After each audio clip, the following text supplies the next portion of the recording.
Hello everybody, I hope you can hear me. I may have timed this a little bit poorly. We are 30 seconds into the fight between Hakeem and Kyle. As I said, I will only be using first names. I fucking suck with pronunciations.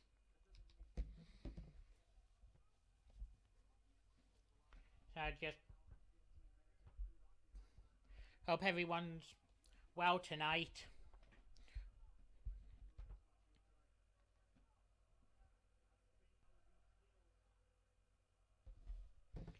I'm gutted I wasn't on for the first fight. That was an absolutely stunning fight.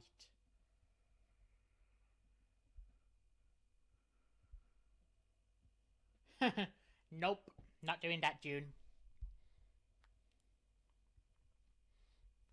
But we have Hakeem landing a few jabs, throwing a left-right combination, not really finding much room.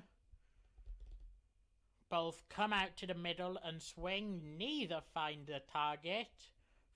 That's followed up by a leg kick from Kyle.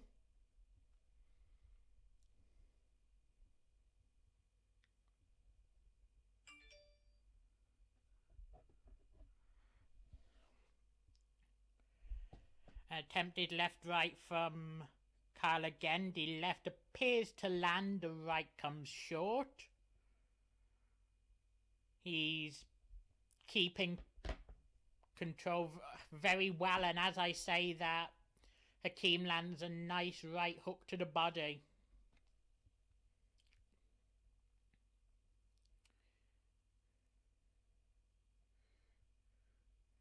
Hakeem ducks a right hand from Kyle and lands a couple of lefts to the side as Kyle responds with a right hook that, if it hit him, just barely grazed him.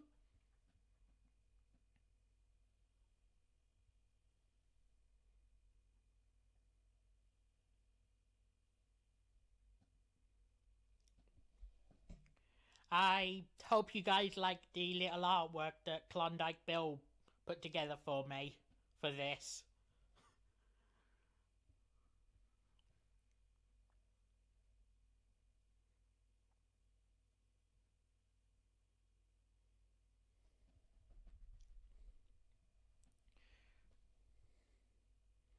Fast left right from Kyle leads him straight into a left from Hakeem, who misses with a flying knee. And we have just under a minute and a half left to go in round number 1. Kyle is dancing around on the inside.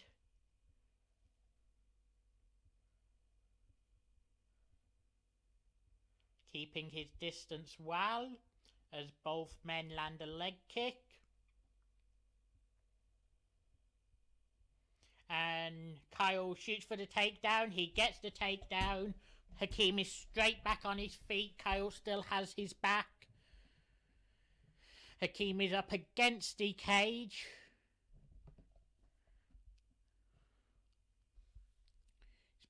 Brought down to his knees, but he's again straight back up. Kyle takes Hakeem's leg from underneath him, but again back to his feet within a second. And Hakeem manages to break the clinch. And he's back out on the offense. A nice left leg to the gut from Hakeem, followed by a jab to close the round out. But that round definitely went to Kyle.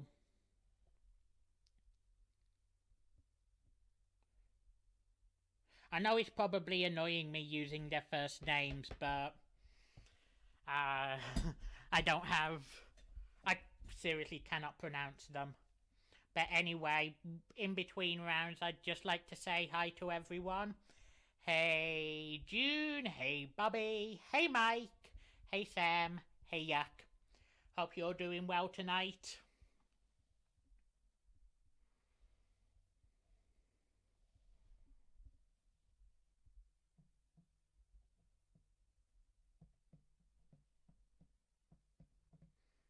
Seconds out from round number 2.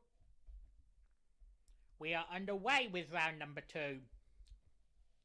Kyle immediately takes the center of the octagon, but finds his way inside as Hakeem manages to land a couple of good lefts followed by a short right that didn't appear to connect, at least from my eyes, as he goes to the body with a left shot. He finds it, no damage done, as Kyle is continuing to dance around on the outside.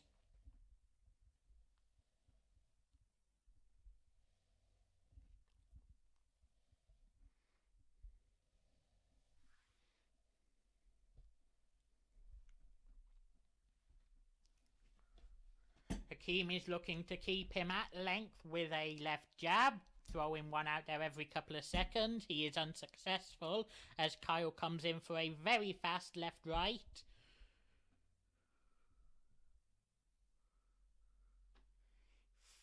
Fakes a shot there, and Kyle has switched to southpaw and is immediately back to orthodox. He was in southpaw for literally 3 or 4 seconds there. Kyle has the leg and has Hakeem down on the mat. He is immediately shrugged off, and we are back on the feet as both guys trade and land some blows.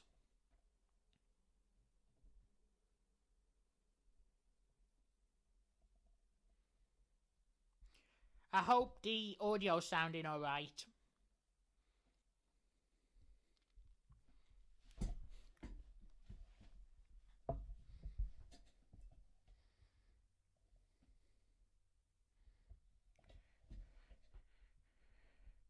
Hakeem continues to hang around on the outside as Kyle dances around, appearing to try and keep the inside. Neither men exchanging right now. A very quick left to the body from left leg to the body from Hakeem.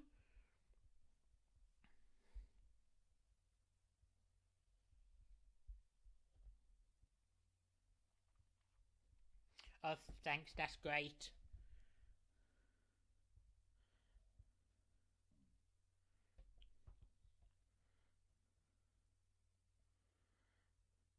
Hakeem just throwing out a couple of jabs, not managing to land with anything.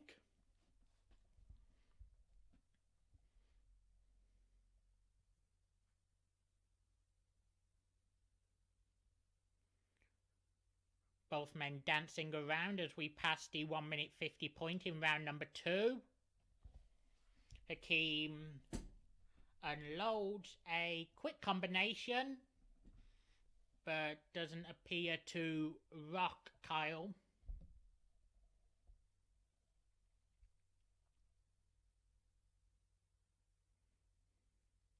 As Kyle runs straight into a right hand from Hakeem, who continues pacing down Kyle,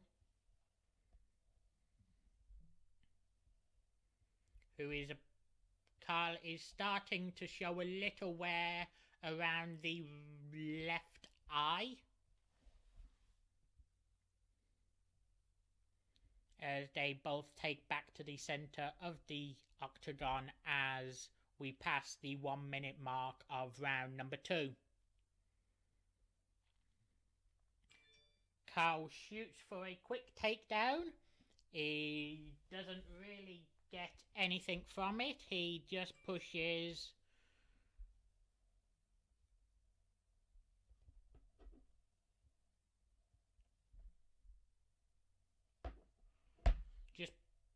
Hakeem up against the cage as they are back out fairly quickly.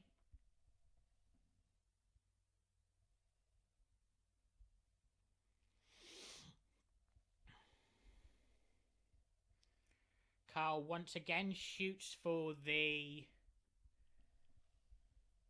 takedown, but just gets Hakeem up against a cage, who shakes him off and throws a couple of soft shots to the head to close out round number 2.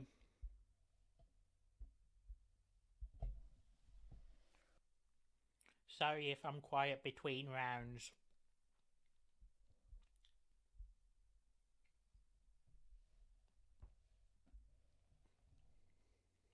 Holy shit, 15 elsewhere. Get yourself in here. Make yourself seen.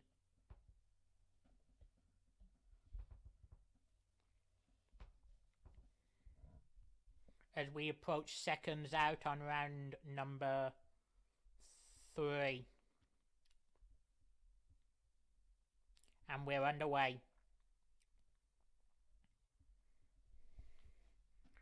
Hakeem throws a quick left to the head, right to the body combination. Doesn't appear to land with it. Before throwing a leg kick. Hakeem pacing Kyle down as he lands a quick 3-punch combination and a knee in the clinch to the stomach. But again, it appears very little was done from that. Attempted spinning back kick to the stomach, blocked by Kyle, as Kyle throws a couple of very quick shots to the head and a knee to the head in tight clinch.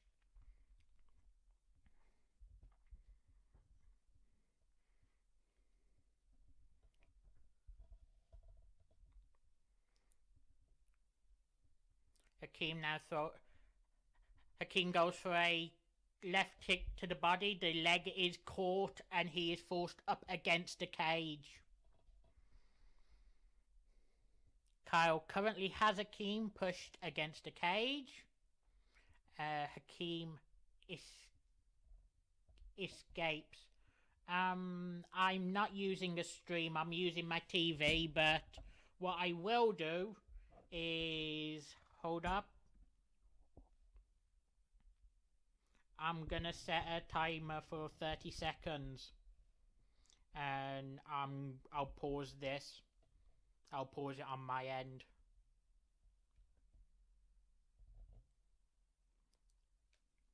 I'm sorry, I can't pause it for some strange reason. Sorry, Mike.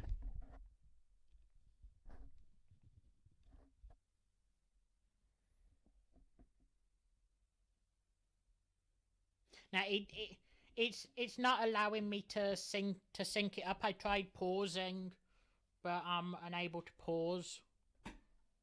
I'm unable to pause my TV.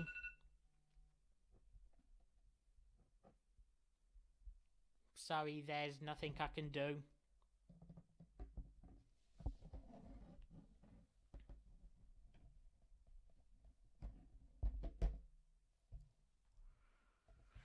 But anyway, back to round number 3.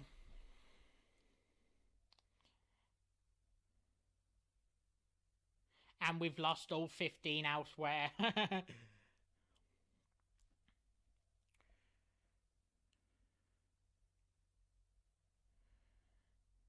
Carl shoots for a takedown. Hakeem scrambles. Psst. I'm sorry, Mike, if you need to tune out that.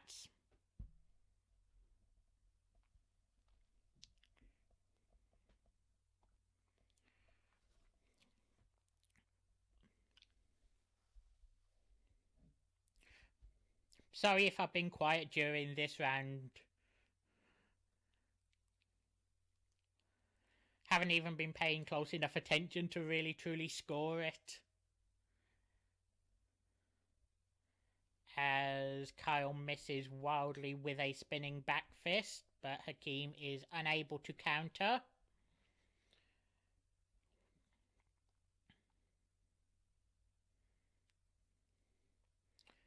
Hakeem has a sizable cut right. Carl has a sizable cut right across his nose.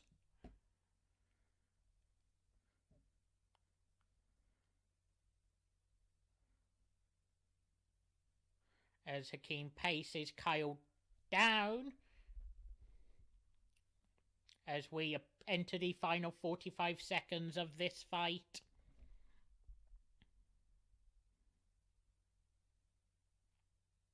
Hakeem lands a left-right combination. Doesn't appear to faze Kyle as he continues to dance around on the inside. Paces him down and goes for the takedown. Hakeem is able to transition it into a clinch. Oh no, the cut won't stop the fight. There's only 10 seconds left. As Hakeem throws a strong left-right to the head. Continues throwing, lands a left kick to the body to close the fight out. Fight 1 is finished. Hey Vic, how you doing today, sis?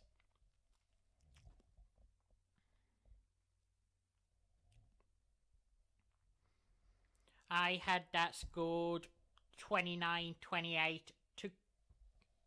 Yeah, but yes, we are, but for the life of me, I cannot pronounce the name, so I'm just using the first names. Fight's just finished. I scored it 29-28 to Hakeem, or the first one.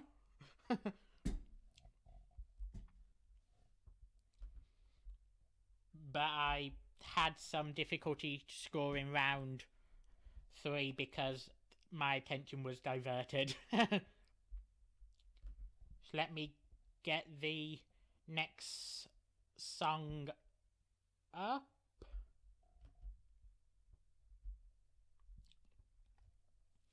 So that I can play that and take a couple minutes break before the next fight.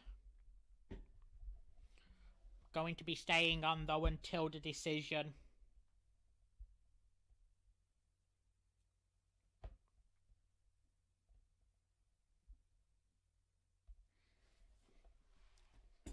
Hakeem seems very confident as Bruce Buffer has the scorecards in his hand.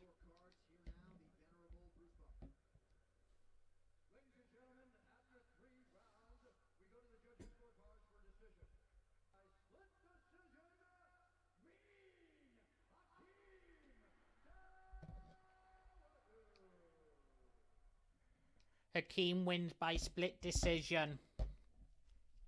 One judge scores it 29-28 Kyle, the other two 30-27 Hakeem. So I agreed with none of the three.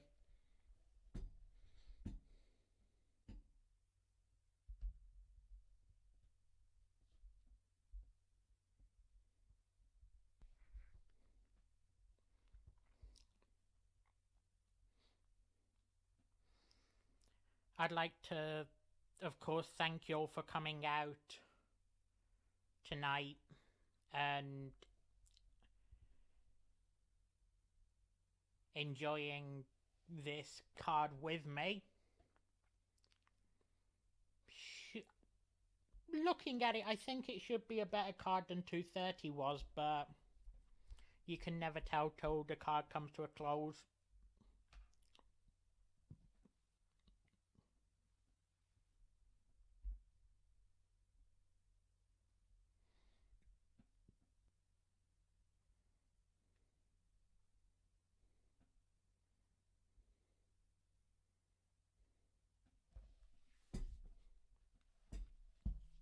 Anyway, Joe Rogan's just finished the post-fight interview and Hakeem had just stood there now, middle of the octagon with his hands up. And we're back. So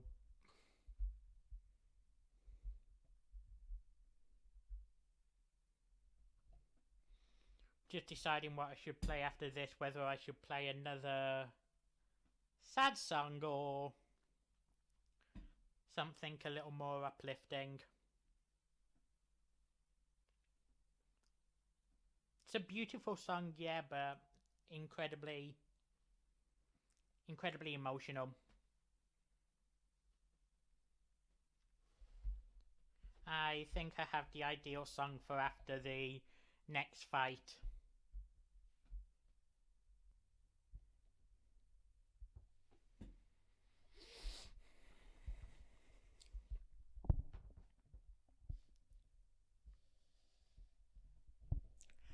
No yuck, not should. Not should. We will.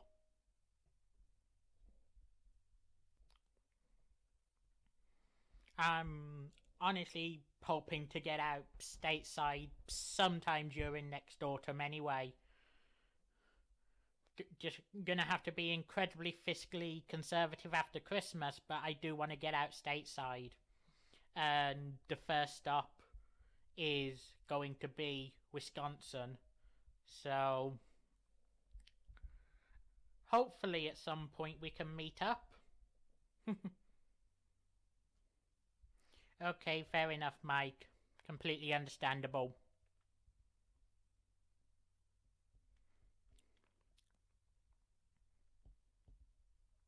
I I know for an absolute fact that Sam has seen it because it was her putting it out on Twitter that first made me aware of this. But has anyone seen that fucking ridiculous list from Peter?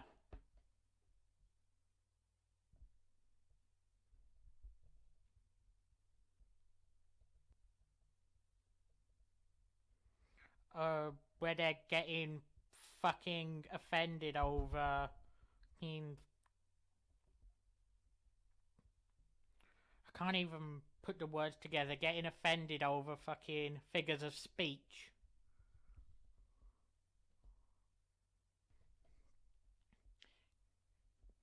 Thanks for putting that out on Twitter, Sam, or I would never have seen it. Although, being completely honest, I probably would have rather not seen it.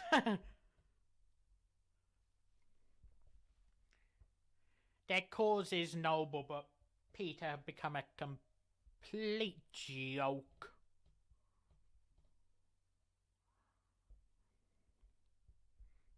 Sorry, just trying to fill time before the next fight.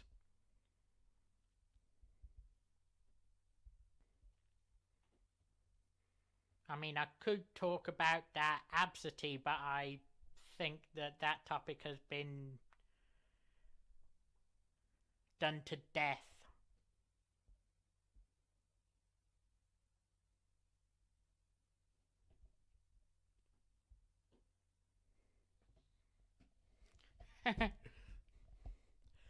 I would, but I don't have the camera on.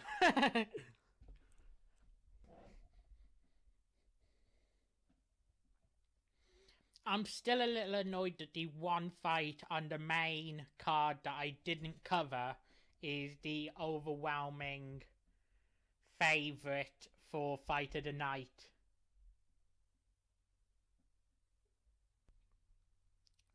As we approach the official introduction, both men are the same age, same height.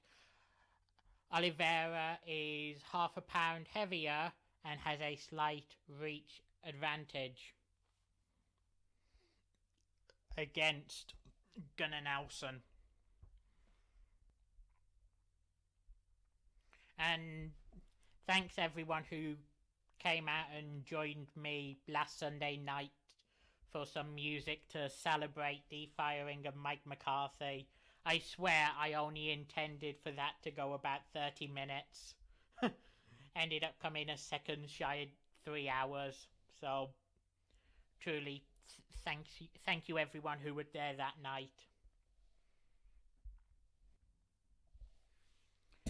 As we are now on to just introducing the referee.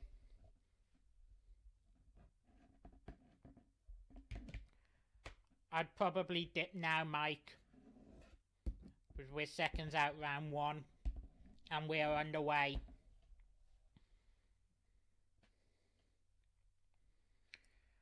both men are doing very little. All he's had is one leg kick from Oliveira.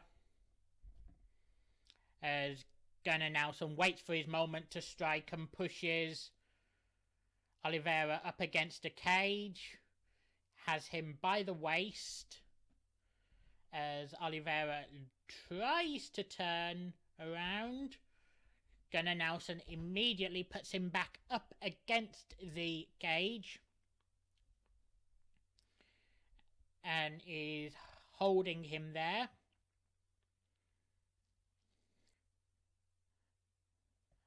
We have a timeout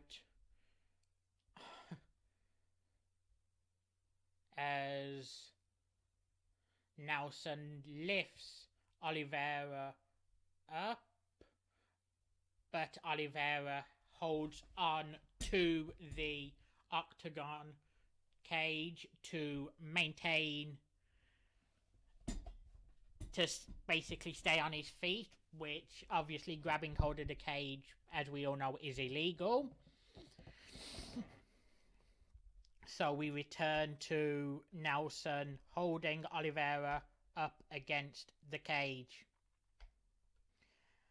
Alex Oliveira lands a couple of lefts to the body. They cannot break the grip of Gunnar Nelson, who has Oliveira on the ground and has taken his back. Nelson has control of Oliveira's back. Oliveira is trying to turn over. Lands a right to the head. Nelson maintains position. Oliveira turns over. Nelson immediately takes his back again. Both landing some quick headshots as Oliveira manages to turn into a guard. Oliveira now has full guard in dominant position over Nelson and lands a few hard shots from the top. Going for ground and pound as Nelson keeps Oliveira at foot length away. Back down for a few vicious shots to the head.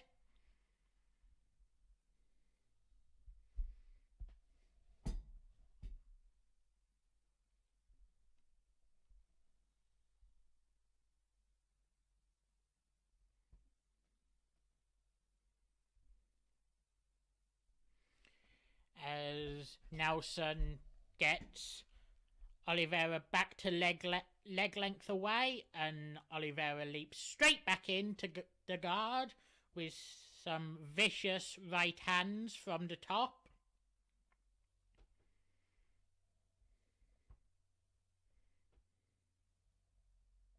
Gunnar Nelson's nose is busted open as a few heavy overhands fail to find a target.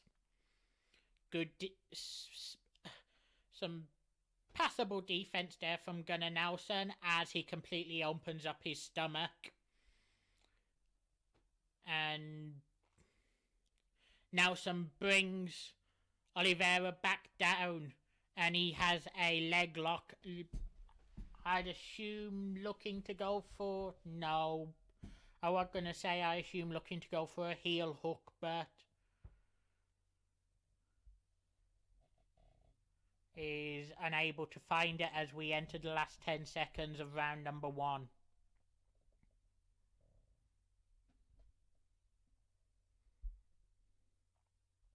A few elbows to the knee, closes from Oliveira, closes out round number 1. And we are now between rounds. I hope live play-by-play is at least a acceptable substitute.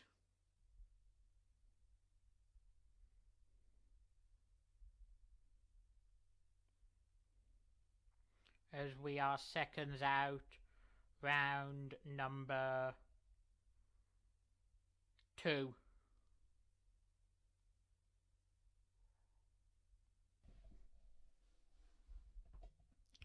We are underway in round number 2.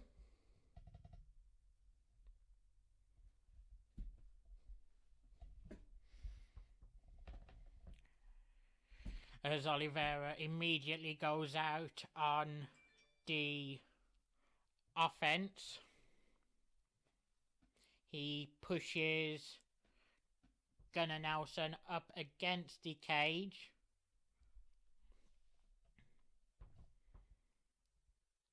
Holds him there. Lands a couple of nice shots to keep him in position, but obviously you're not going to land anything too powerful in a clinch position up against the cage, as Oliveira takes Nelson down. But Nelson is straight back up to his feet. I'm not sure if his ass even hit the turf.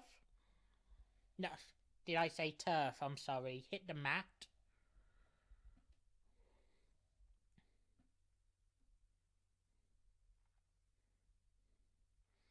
As the nose of Gunnar Nelson is now split real bad. A nice long cut right down the right side of his nose.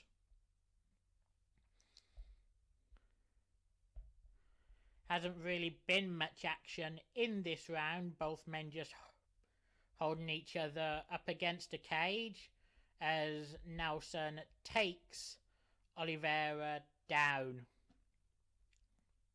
He's showing the significant strikes right now. 28-1. The blood from that nose is painting the mat red.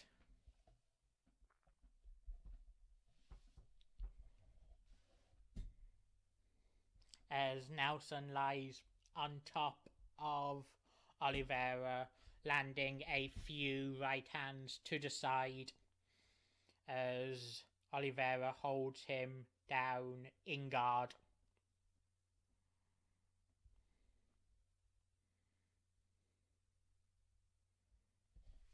That cut on the nose is really bad. Cutman's gonna have a big job ahead of him at the end of this round.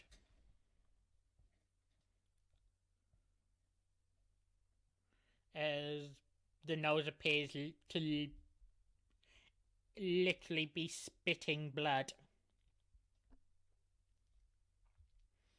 As Nelson holds Oliveira down. Left hand to the side of the head from Nelson, who continues to maintain a position on the top to paint the canvas red. Lands a nice right elbow to the side of the neck, and Oliveira appears to be tiring a little bit, struggling to keep a hold, so to speak, of Nelson, who takes the throat, doesn't do anything there. The blood, as Nelson takes his back, Nelson takes the back of Olivier, and he is tapped out. Oliveira has tapped out to a chokehold from Gunnar Nelson. There was literally a puddle of Gunnar Nelson's blood on Alex Oliveira's forehead. The thing was, I'd almost want to say the blood was pumping out of the cut on the right side of his nose. And I'm sorry, I just saw a replay. That wasn't a puddle of Nelson's blood. Nelson split Oliveira open with an elbow to the temple, so he was able to take position on the back to insert the rear naked choke. So Gunnar Nelson wins by submission in round number 2. And they keep showing that elbow. That cut looks nasty.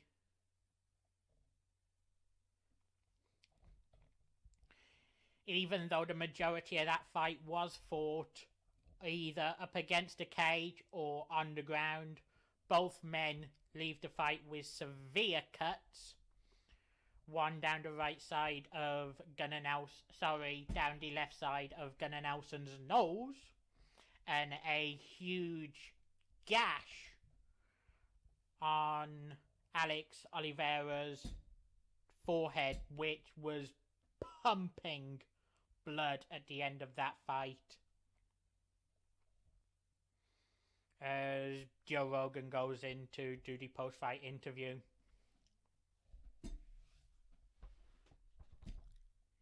Now, the last 5 to 6 seconds of that fight, the blood was literally pumping from the forehead of Alex Oliveira.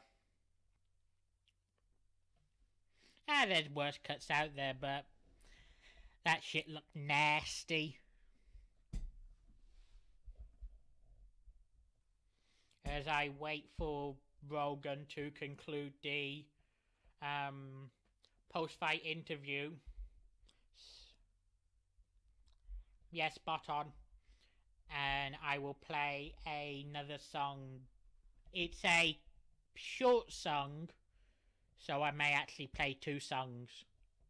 Yeah, I think I'll play 2 songs, but you really want to listen to the first song. It is quite possibly one of the funniest songs I've ever heard.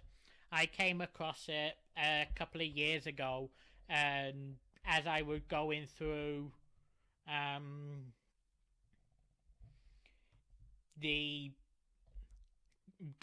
YouTube history, I literally scrolled back as far back as I could, and I found this song was still on there, and it was like, oh fuck, I need to play this.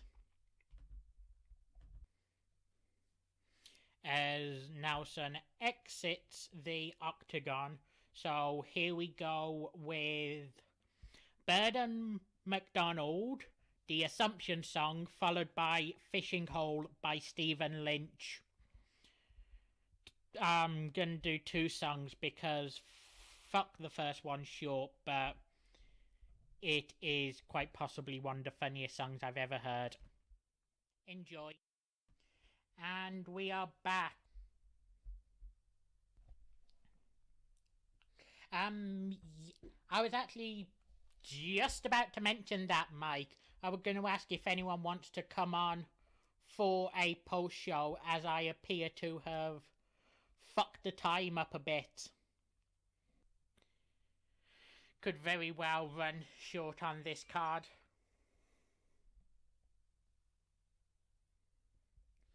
So if there is anyone who wants to join me for a post show, you're more than welcome. I don't know, estimating, I'd probably say I'll have about 50 minutes for a post show. I'll probably ask again a little closer to the end of the card.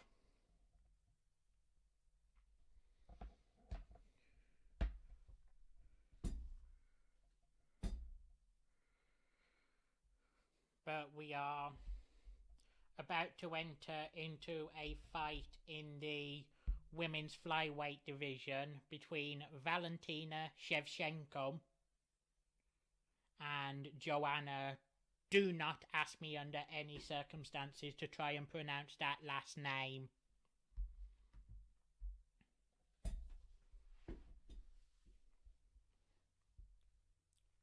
Okay, Mike.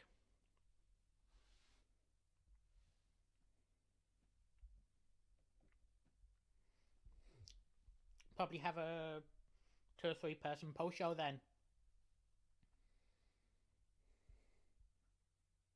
I can't. June, I cannot.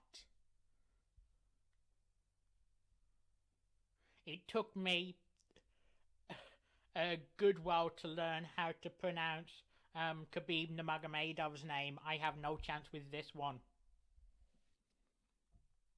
Anyway, just gonna have a little bit of Dutch courage before this fight.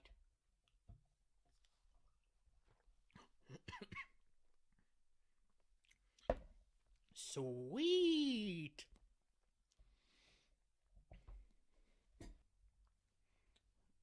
That tastes stronger than normal. That's weird.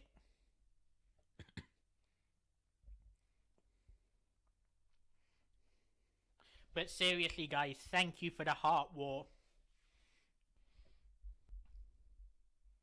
See you back in a bit. Sam. Hang on. Just trying to find a song for after this fight. I already know what I want. There it is.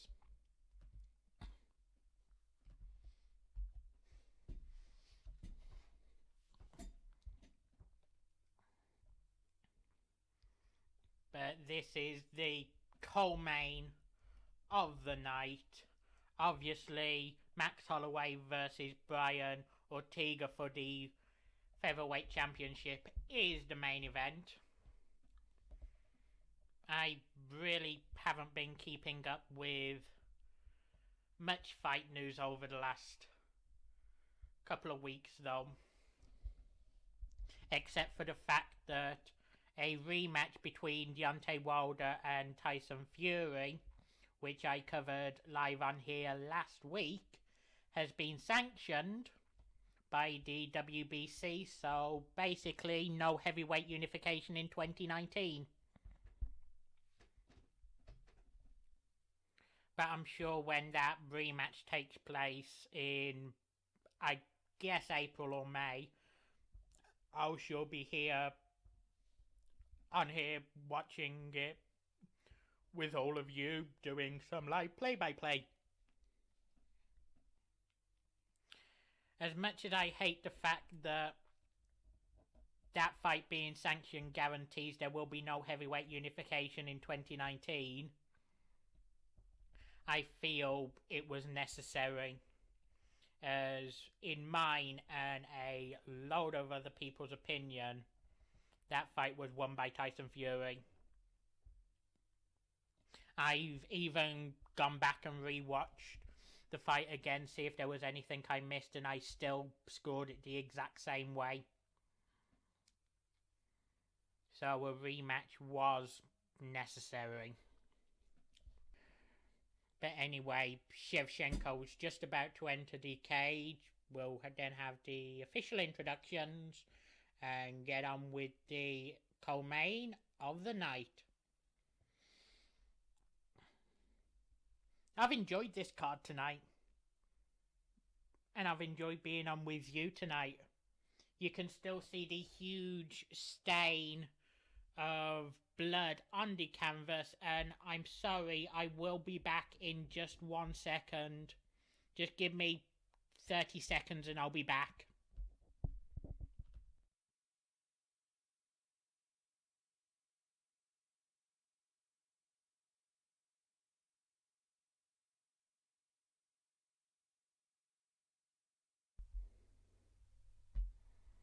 I'm back. Sorry, I just had to get a quick drink.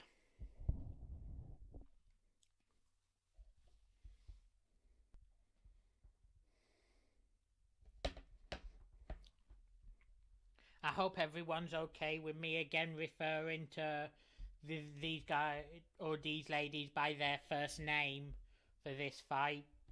I don't want to refer to one by the last name, one by the first name, and I have no chance in hell of pronouncing Joanna's second name. Yeah, there is such a thing as the perfect tattoo. It can really, really add to a person in more ways than one. And I really fucking love that little gun tattoo.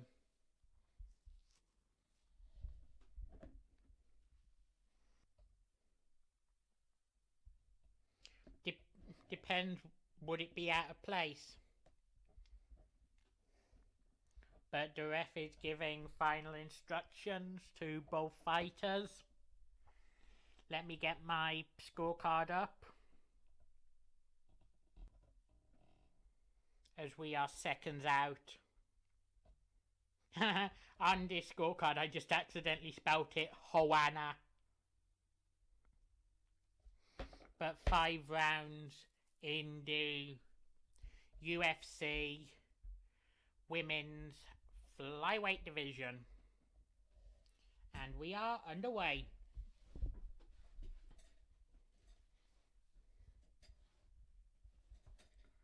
Both fighters starting relatively tentatively.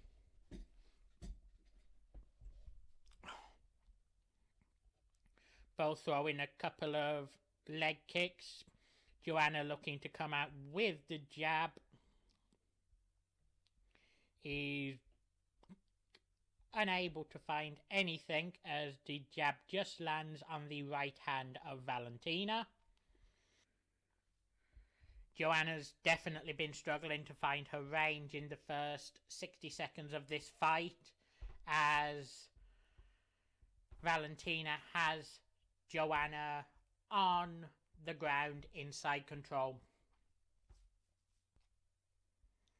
Very little work being done by either woman from side control. A quick left to the side of the head from Valentina is really the only thing to speak of in this position. Joanna looking to slip out from control. Manages to spin around inside the cage and gets onto her side and is back up onto the feet, and we are into the clinch as Valentina pushes Joanna up against the cage.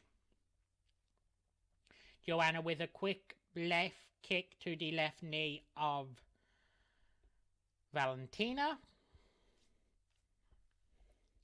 and manages to turn position and has Valentina up against the cage herself, who immediately spins back round.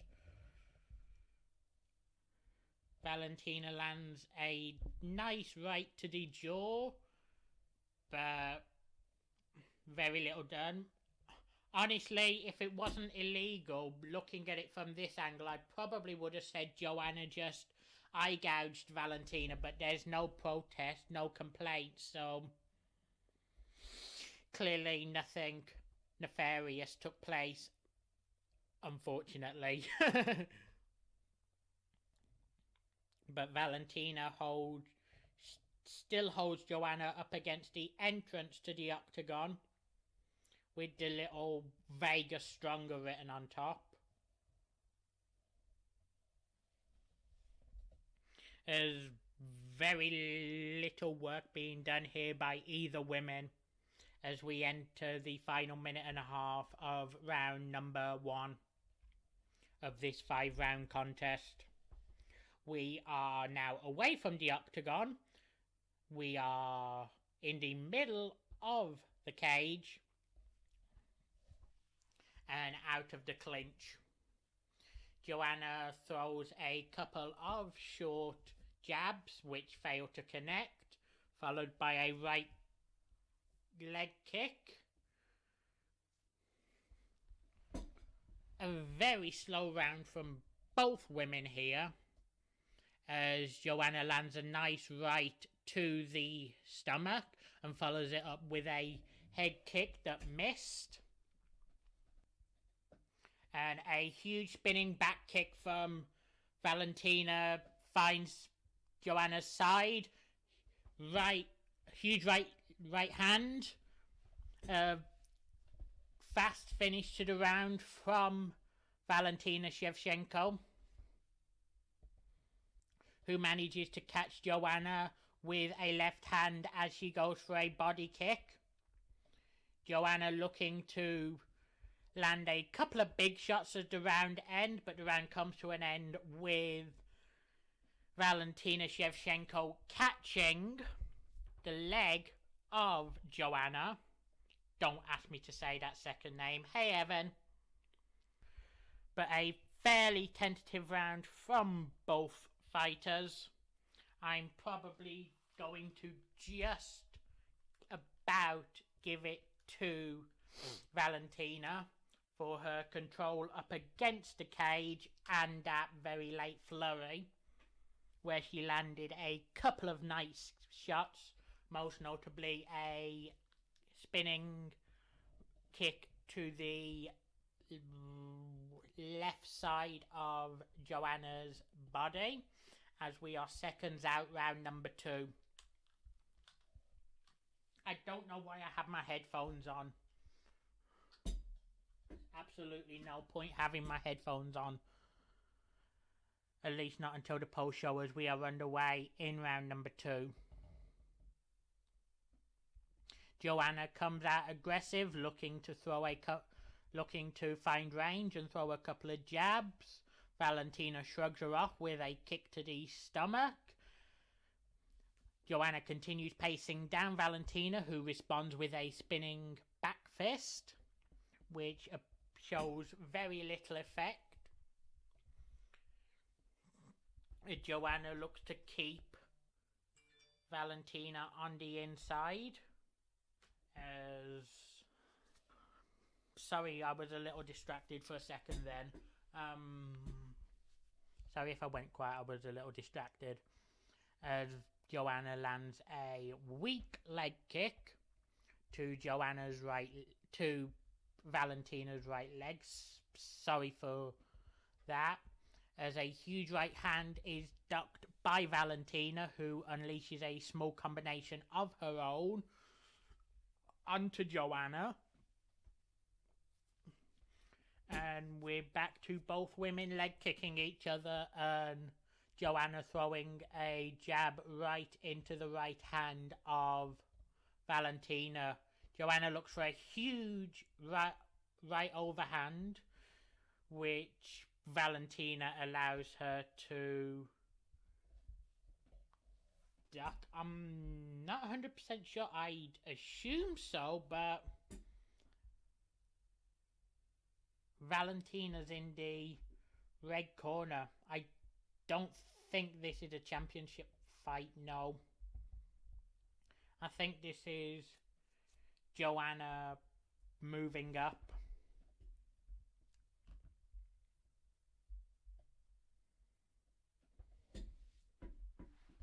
So no, it's not a title fight. It is a 5-round fight for some reason, but it's not a title fight. Simply because Joanna's moved up her division and Valentina is in the red corner. Champion's always in the red corner. As Valentina lands a nice combination to the head, but shows very little, if any, effect on Joanna. And I don't know what that... Sorry, I lost my train of thought for a second there. Significant strike count with 2 minutes left to go in round number 2 is 22-20 in favour of Shevchenko, who lands a nice combination as Joanna looks to shoot back in to close the distance. A kick from Joanna is caught and Valentina has Joanna on the ground. Joanna manages to get back up to her feet, but is immediately brought back down and away from the cage, so she cannot use the cage to help herself back up. Valentina is in side control with a 43% takedown success, 3 out of 7. according to this, as we enter the final minute of round number 2. Sorry if you can hear clicking. It's my chair. I instinctively just spin around on it as Valentina lies across the stomach of Joanna. Just imagine what that'll do to Joanna if she's on the rag. A couple of right elbows to the side of the head from Valentino as she maintains position. With less than 30 seconds to go in this round, Joanna seeking to crawl back towards the cage.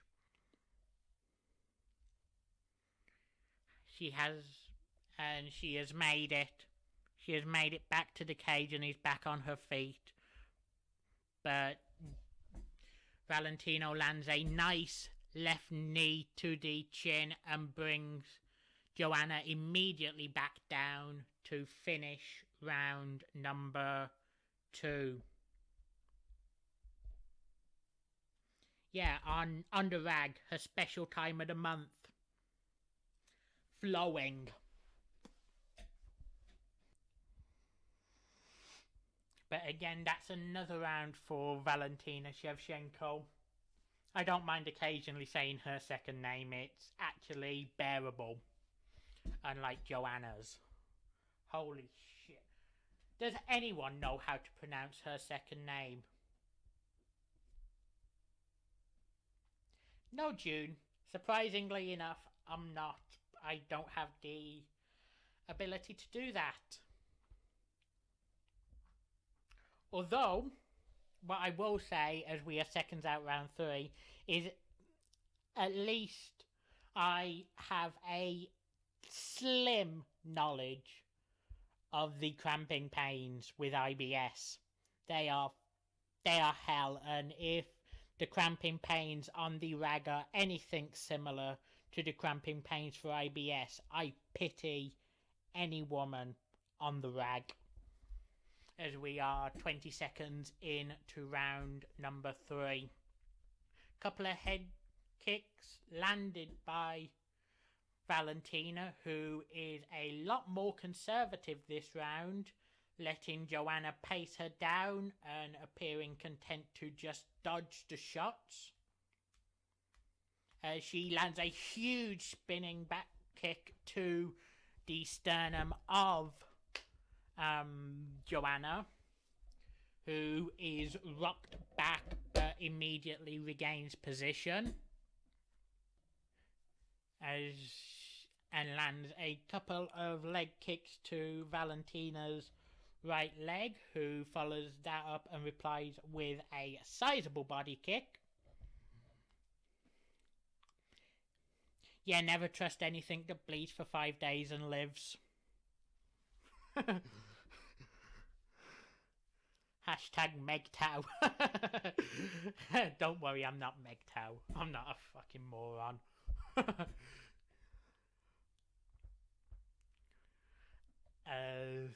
Sorry if there'd been a lot less analysis this round. As Joanna is taken down after missing with a head kick, but is immediately back to her feet and walks right into a solid straight left hand from Valentina. There appears to be some blood around the nose of Joanna, who continues to be aggressive, holding position on the outside as Valentina looks to keep her away with kicks to the sternum and the chin, very few of which connecting. As I say that, she lands a good right to the jaw, pushes Joanna away. 49% Valentina, 26% Joanna. That's the significant strike percentage. Hell yeah, Valentina's one of the best in the world. I'd honestly say she's up there amongst pound for pound best in the world. Any gender, any weight class. She's a talented fighter. As she catches a kick to the side from Joanna and manages to land with a straight left. As Joanna walks straight into a combination as we have 1 minute 45 left in round number 3. Remember, even though this isn't a championship fight or a main event, this is a 5-round fight. As Valentina lands a knee to the face from the tie clinch.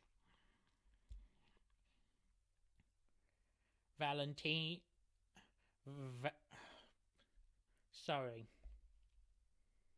I don't know what's happened during this fight. I really don't, but I've not been on form.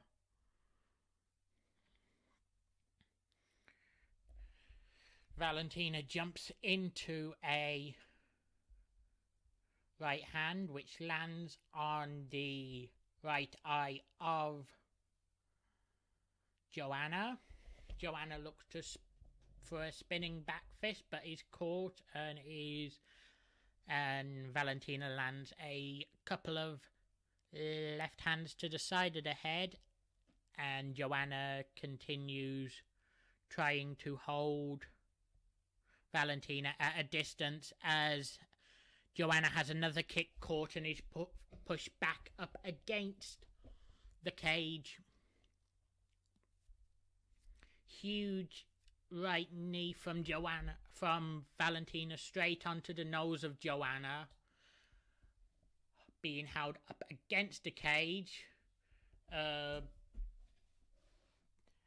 we bring round 3 to a close, I'd probably say that was Joanna's best round of the fight, but I'm still scoring it to Valentina due to Joanna's inaccuracy and being held up against the cage for the final 30 seconds with a couple of large knees landing. Definitely the toughest round to score, but at least on my card, Joanna's going to need a knockdown to tie, or she's going to have to finish Valentina. She can now not win with 2 10-9 rounds on my cards, as we are seconds out round number 4. Joanna continues throwing left jab straight into the right hand of Valentina, who responds with a spinning back fist, opening herself up to a couple of decent shots from Joanna. Joanna comes forward with a left kick to the head and a right kick to the side. It appeared the kick to the head didn't land. The kick to the side definitely did.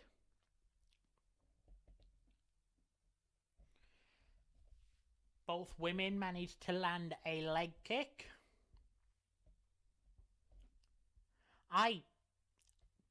I'll be completely honest, even though I'm a fan of Valentina, I hate calling the fights of southpaws. As Valentina manages to push Joanna up against the cage and lands a good right hand.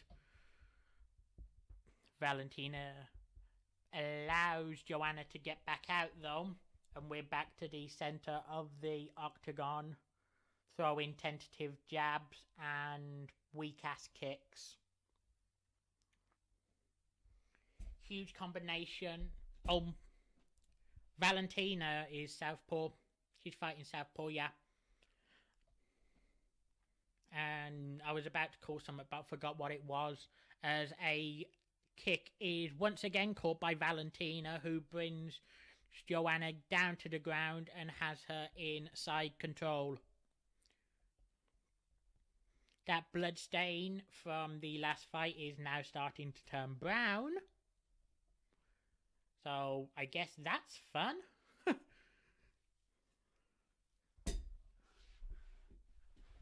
As Joanna looks to slip out, but Valentina stops her as Valentina transitions into half guard. Joanna looking to get on her front. Joanna gets on her front and manages to get back to her feet up against the cage. Valentina now holding Joanna against the cage. Joanna slides out but is immediately brought back round onto the cage as it appears Joanna's looking to, I'd say, take the back of Valentina as Valentina holds her in a headlock up against the cage. Cameramen deciding to run all over the shot here. As the headlock is released, but Valentina keeps Joanna up against the cage and lands a good left knee to the jaw. I'm sorry, as I told you last week, I'm a lot better with boxing than I am MMA. As Joanna lightly taps the side of Valentina's head with her right hand, and we're back up against the entrance to the cage. And Joanna manages to turn around and is now on the outside. And the clinch is broke. And we're back in the center of the cage.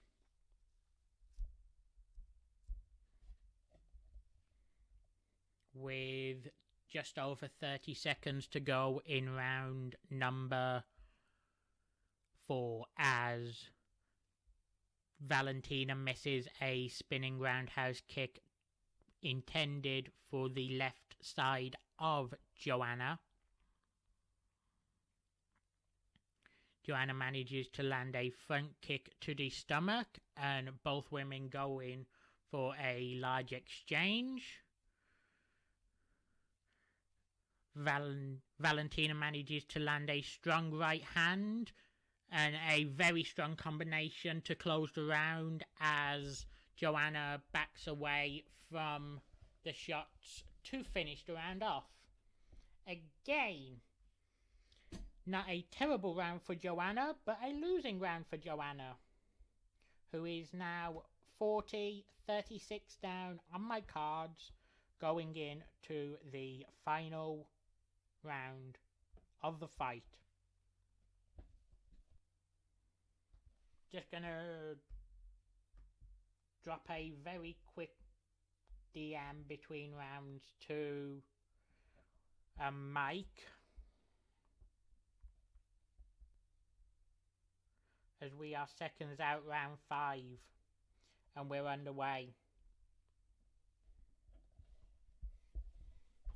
Joanna comes out aggressive, throwing some strikes to the head, very few of which actually land. I argue that this is probably one of the worst fights I've seen from Joanna.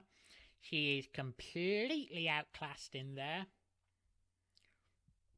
and should probably go back to strawweight. You don't belong in the flyweight division, Joanna, as she's powered back up against the cage by Valentina. And for some reason, Siri just fucking activated. Fuck off, Siri. Valentina has Joanna up against the cage. Joanna lands a couple of good right hands to the side of the head, but it isn't enough to shift position. Again, sorry for the click. I just naturally spin around on this chair and it clicks from time to time. That's a... If you can hear the chair clicking, that's actually a good way to tell if I actually have some sort of setup or not. If I have this chair out, I have the desk out and all that, I have a setup like tonight. whenever I just randomly call into anyone, then there obviously is no setup. But the referee brings them out for lack of work. And we're back underway in the center of the octagon as Valentina manages to rock Joanna with a left hand to the side of the head. Joanna immediately regains her composure. She continues just throwing jabs to the right into the right hand. As I say that, she goes for a right side kick to the side of Valentina's head, which misses. Surely Joanna must know she needs a finish. Showing Joanna's corner looking miserable. Understandably, their fighter's 2 minutes away from losing. Unless she can do something big in these last couple of minutes, will be a 50-45 defeat, at least on my cards. Joanna paces Valentino down and lands a couple of nice leg kicks as Valentina comes back out with a left-right combination to regain the center of the octagon. Valentina looks to jump into a left hand, but Joanna is able to get out of the way of it as Valentina dodges a shot from Joanna and lands a nice 1-2 combination. Joanna now paces down Valentina. Both women go for a spinning back fist. Both women miss it as we enter the final 60 seconds of this, let's be honest, one-sided fight, with Valentina pushing Joanna back up against the cage and back to looking to just land a few knees to retain position. Why did I almost say regain position there? No, that's when you've lost position. I'm an idiot. We're back out into the center of the octagon for the final 30 seconds. Can Joanna mount a very late comeback, as we saw Derek Lewis do on UFC 229? As we enter the final 15 seconds, both women swinging wildly. Joanna is back up against the cage as we enter the final 10 seconds. And we are done. We are done with this fight. Valentina clearly acknowledges that she's won. For some reason, Joanna's running around in some sort of celebration. I don't know why the hell she's celebrating. That was a complete humiliation for her. She was dominated from the first opening bell to the close. And I scored that fight every single round to Valentina. I mean, I guess an argument could be made for round 5 or maybe even round 3 for Joanna, but you won't hear me making that argument. I have every round for Valentina Shevchenko, and I assume the judges will have it at least 49 to 46. And they're showing the fight statistics. Joanna actually lands more body strikes and leg kicks, but a vast difference in the head strikes in favour of Valentina, who lands 50 to 30.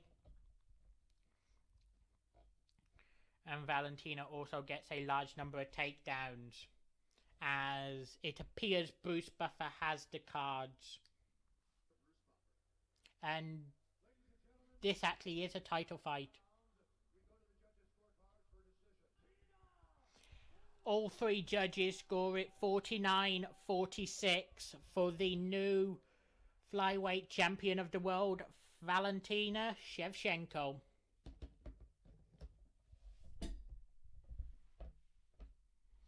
So yeah, I'm sorry, that actually was a title fight, but we only have one fight left to go.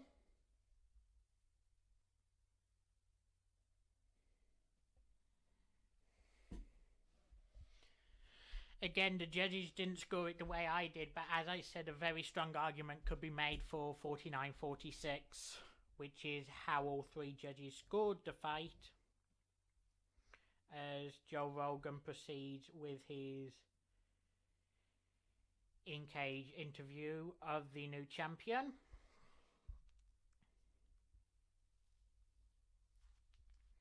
And I'm sorry I wasn't all there in that last fight.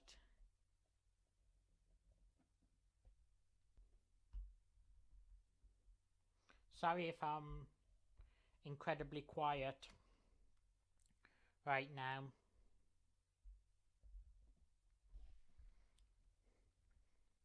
There's really nothing to say about that fight except for the fact it was a one-sided domination. As the post-fight interview concludes.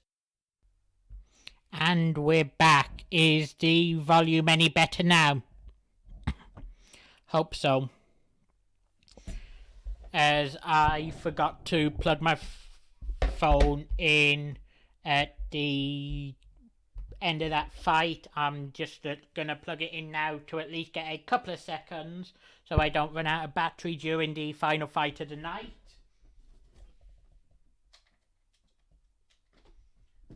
There we go.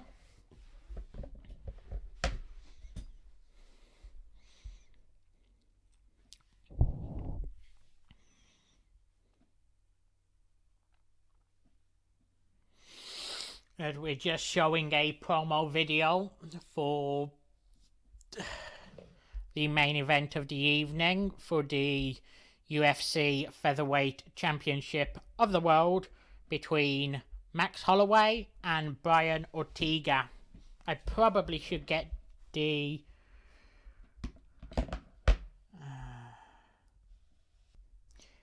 anyway, has anyone got anything they'd like to discuss until the final fight of the night gets underway? It's been a really weird few weeks. I really don't know how to describe it. But I haven't been keeping up with fight news.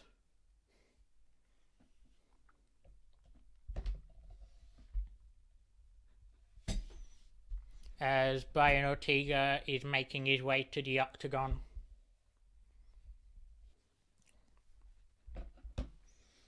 Well, what would you like your nickname to be in here, sis? I highly doubt I can get the corner to change it, but I can at least get a new one for you in here. Okay.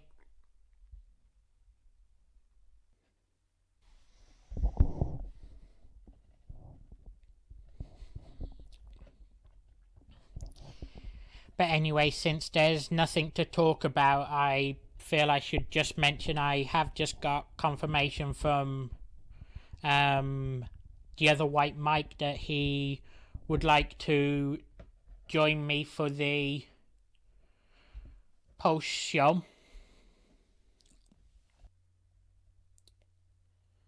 As Ortega is in the cage, taking a quick sip of water, spitting it out. There's really nothing I can talk about at the moment while we're waiting for Max Holloway to make his way out to the cage. Are you watching the card, Jude? I know Mike's watching the card, so we'll be able to actually discuss the card during the post show. Welcome back, Vic. As I was saying, I highly doubt I can do anything about your nickname in the corner, but what would you want your nickname to be in here? What do you want to be referred to as in here, sis? No ability to do video right now.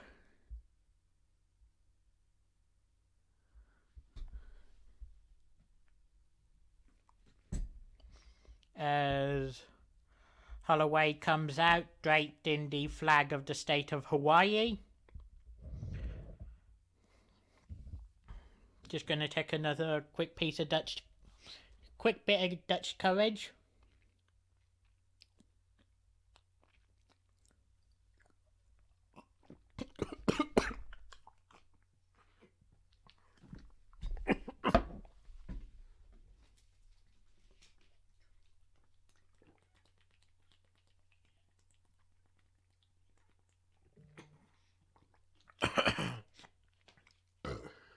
Okay. I don't know what the hell is going on, but that Jameson is a whole lot. Yeah, definitely went down the wrong way and went up the nose. Holy shit. That would. Let's put that down to a butt shot.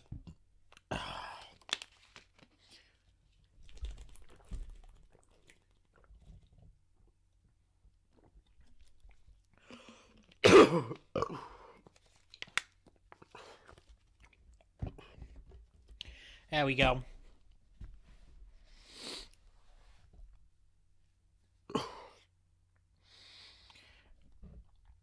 As Holloway gets into the cage and they show a couple of women fly in the Hawaiian flag, and I'll be back in a second. I need to get this as far away from me as possible.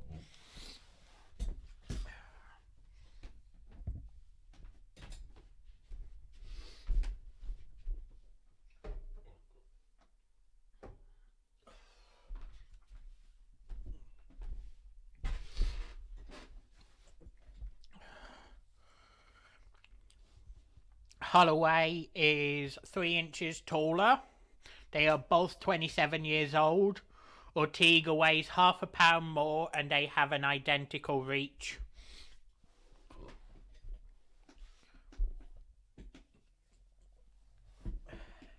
I guess I should get my scorecard set up.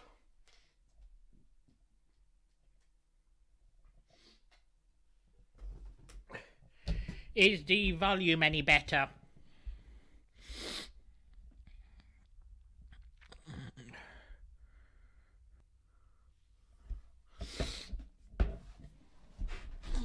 Great.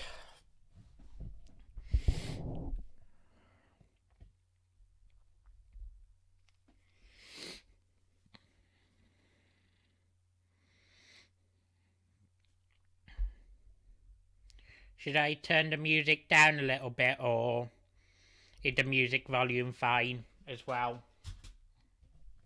Because obviously when there's music on, that's all that'll be on. Okay, I'll turn it down a tiny bit.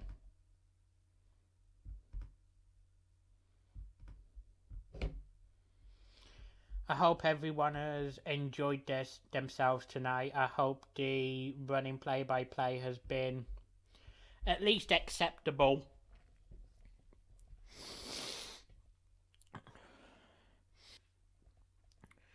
But note to self, don't do shots on air. Ever. Ever. Ever again. Thanks for helping me reach 200 hearts for the very first time.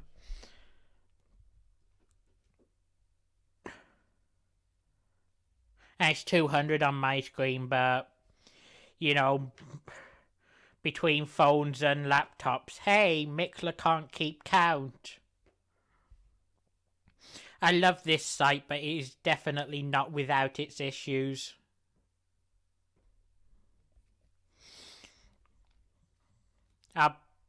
We're just speaking with Mike. I'm going to look to do about 20 to 25 minutes worth of a post show, and then I just need about 2 minutes of my own at the very end of the broadcast, as we are seconds out, round 1 in this fight for the UFC Featherweight Championship of the World. We are underway. Both men come out, touch gloves. Holloway holds position in the center as Ortega dances around him. Neither man really throw any large punches. A nice jab there to the stomach from Holloway is met with a jab to the head from Ortega.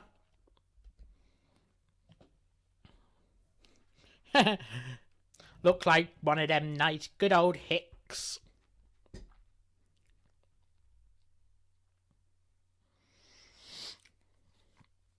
As Holloway lands a nice 1-2 to the head and Ortega comes right back out, regaining position in the center of the octagon.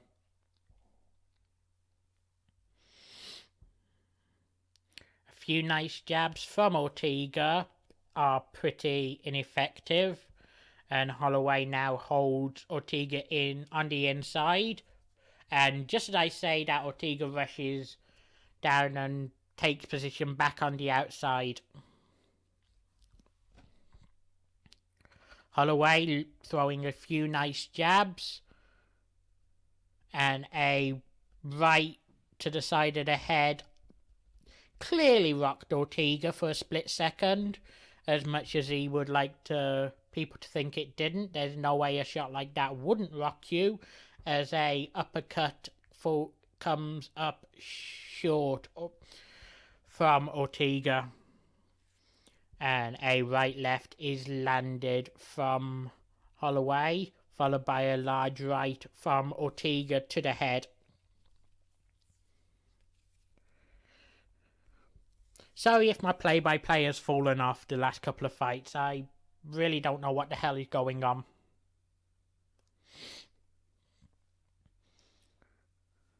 As Holloway lands a nice right to the side of Ortega, and Ortega brings Holloway back out to the center of the cage with a right-left combination.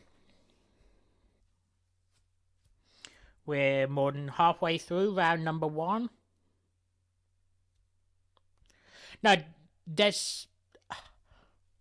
I've only done a couple of shots. Granted, I botched both of the fucking shots somehow. But Holloway beginning to taunt Ortega here, as he lands a nice combination to the head of Ortega, and Ortega shoots for a takedown and has Holloway on the ground. Holloway finds his way back to his feet and escapes the grasp of Ortega. Yeah, I don't know why that last one had such an effect, but that one really, I don't know what happened with that last shot. It wasn't right, though. It definitely wasn't right. No, Evan, I'm not on crack. As Ortega comes back out with a couple of right hooks, as Holloway jabs him off. That actually would be an interesting concept, but chugging crack. And as I say that, Holloway lands with a huge overhand right and is clearly doing some damage to Ortega, as Ortega pushes Holloway up against the cage while going for a takedown as we enter the final 10 seconds of round number 1. Yeah, what would there to laugh hard at there, as round number 1 comes to a conclusion with a round victory for Holloway, as there's a tiny bit of blood around the lip of Brian Ortega.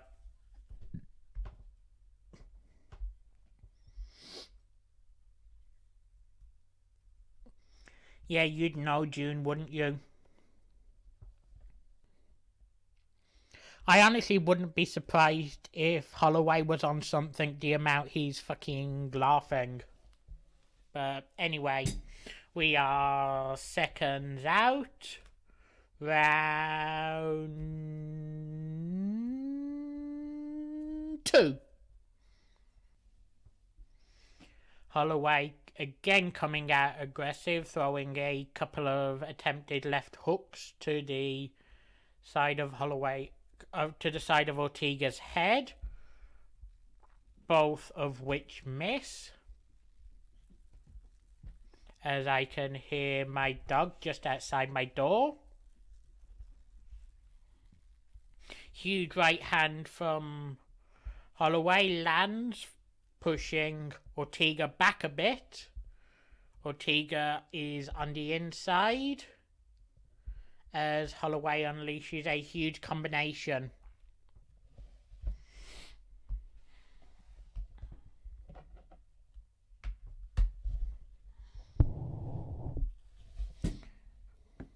A minute into round number 2, Holloway's already landed a few nice shots and been controlling the pace of the fight very well.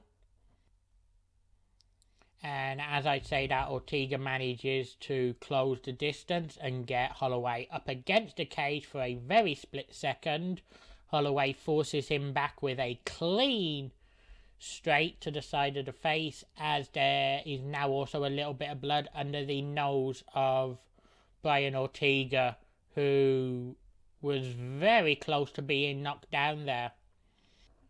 Believe it or not, sis, that's not what I'm focusing on. I'm focusing on the shots both men are throwing, not the size of the bulge in their shorts, in their trunks, or whatever. As the face of Ortiz is opening up really nicely and a tiny bit of swelling is appearing under the left eye of Max Holloway. However, that's clearly not enough swelling to affect the fight, as Holloway lands a good kick to the side of Ortega's head. Okay, sis. Sure enough. As Ortega pushes Holloway back, but Holloway manages to land a decent right to the side of the head. Ortega's throwing some huge straight shots here, all of which Holloway is able to dodge.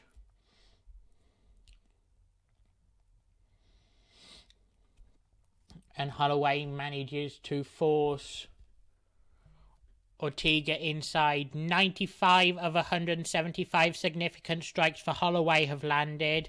32 of 106 significant strikes for Ortega have landed. As Ortega gets himself tangled and allows a right hand to the body from Ortega to land flush. As Holloway comes out with a huge combination,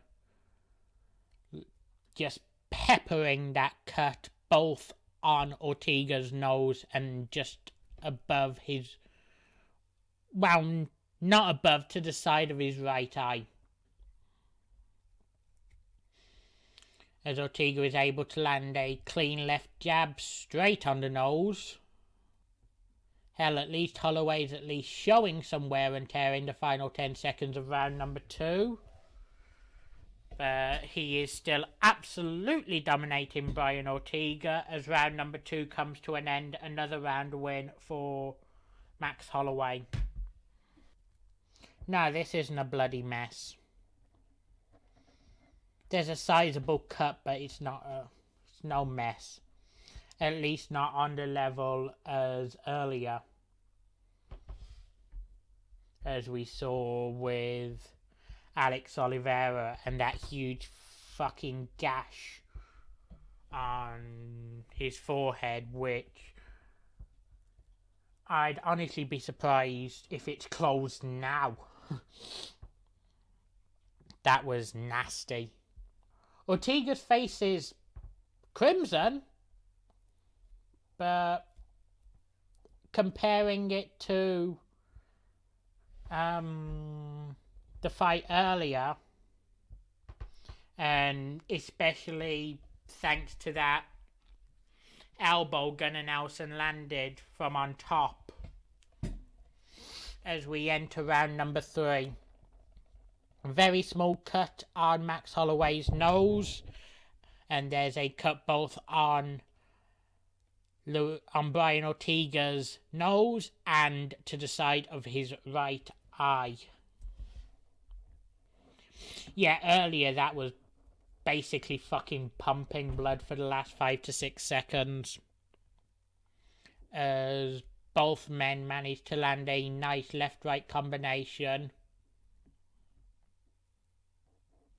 I'm honestly hoping this fight ends quickly so we have plenty of time for the post-show.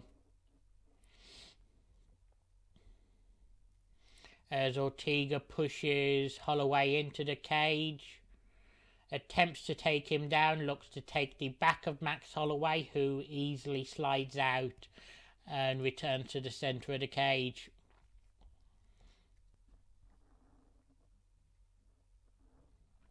Well, 2.5 more rounds. But as I was saying to Mike, I am going to need a couple of minutes at the very end of the broadcast just alone, just to let rip and get a few things off my chest.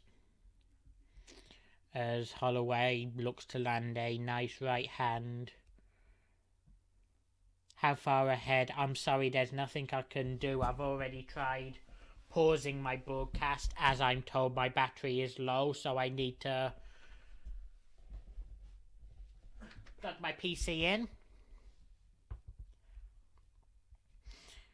But I'm sorry, there's honestly nothing I can do about being ahead. I paused it earlier when Mike was talking about me being ahead, and for some reason I'm not allowed to pause. As Ortega whiffs with a spinning back fist and Holloway lands a couple of nice shots to the chin.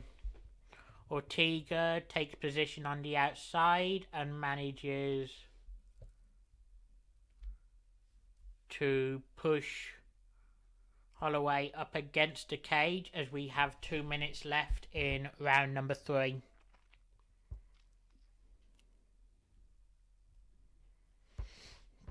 I have a song prepared to play, which I'll probably this time start during the post-fight interview instead of afterwards.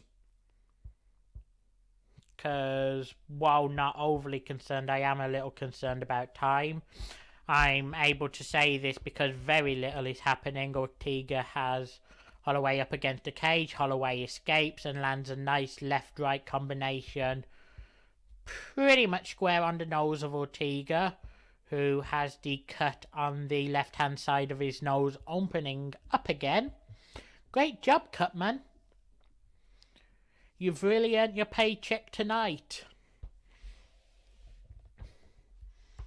As Ortega lands a solid right hand, forcing Holloway to stumble back up against the cage, but he is unable to capitalise as we enter the final minute of round number 3. I definitely argued that this has possibly been the best round of the fight for Ortega, as he lands a nice uppercut. Holloway responds in kind, but clearly left less power on that as it's from the short hand. And Ortega has Holloway up against the cage as we enter the final 15 seconds of round number 3. Ortega looked content to just hold Holloway for the rest of the round as Holloway lands a nice left hand to the side of the head but is unable to change position, and round number 3 has come to a close. Round number 3 has come to a close. We are now entering the championship rounds in this fight.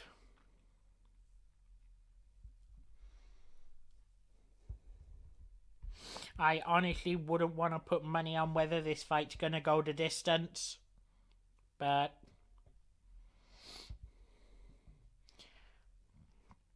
personally, I doubt it. I think it will end in the championship rounds.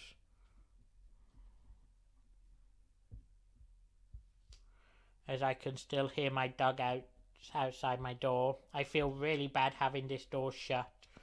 But I always have this door shut when I'm on air. So she should be used to it by now. As we are underway in round number 4.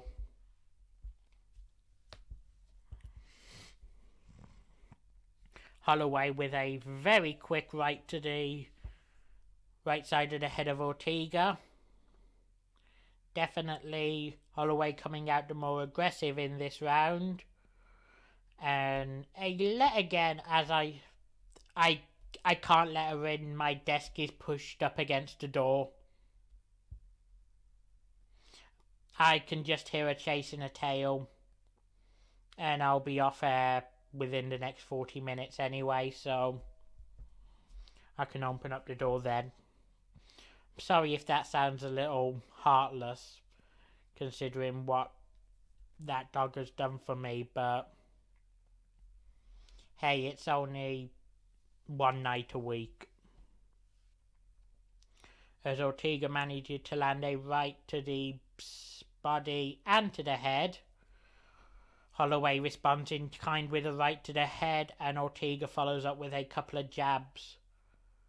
Holloway comes out. It appears he fucking slapped him, not even punched him there. As Holloway has Ortega up against the cage and is simply unloading. Right to the side of the head, right to the head, left to the head, right to the head, right to the head, left to the head, left to the head. Ortega is in trouble here as he goes for a clinch but is immediately shrugged off by Max Holloway. And once again the cut on the right hand side of the nose of Ortega has opened up again.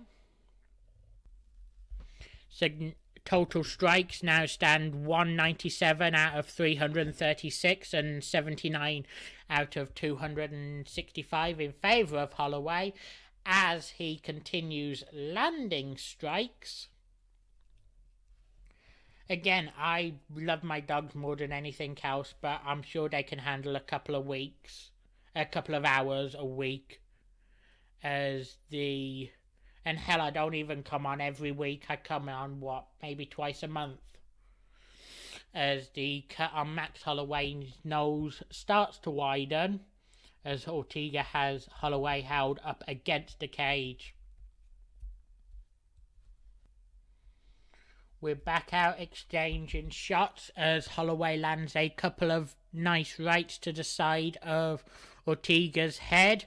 Ortega's left eye is basically swollen shut as Holloway lands a really nice left hook to the side of Ortega's head, and Holloway manages to complete the takedown but lets Ortega straight back to his feet.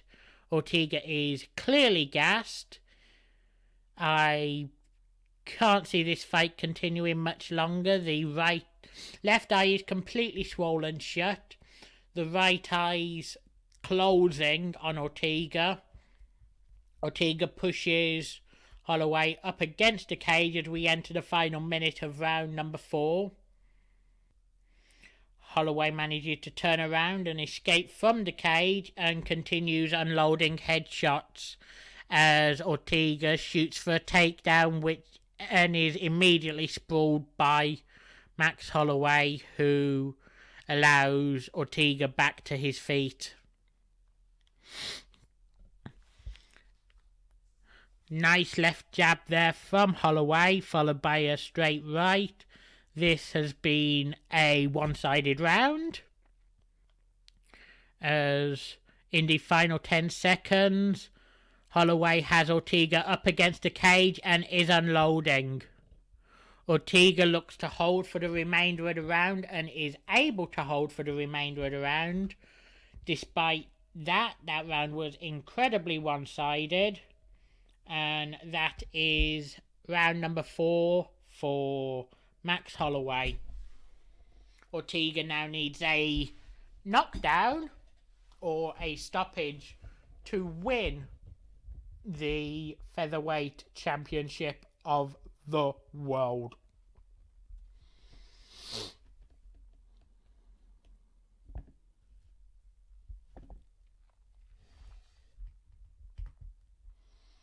As in between rounds I look to find a nice short song to take us between the... And what the... Holloway jumps over the octagon, brings his kid up. Hang on. It appears we have had a stoppage come from the Ortega corner.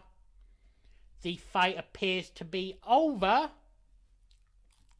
Hang on, I'm just waiting for confirmation. I obviously have this on mute. So, let me see if I can... And yes, the fight has been stopped because of the swelling on Ortega's left eye. As I try and find a short song to play, as I try to bring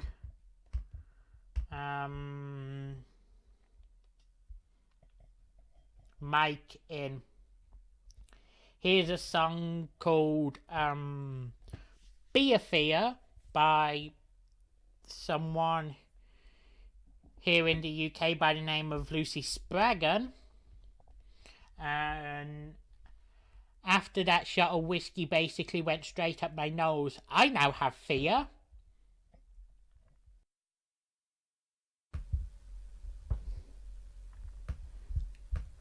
Okay, if Mike is in here, I cannot hear a word you are saying. I'm gonna try calling you back one more time.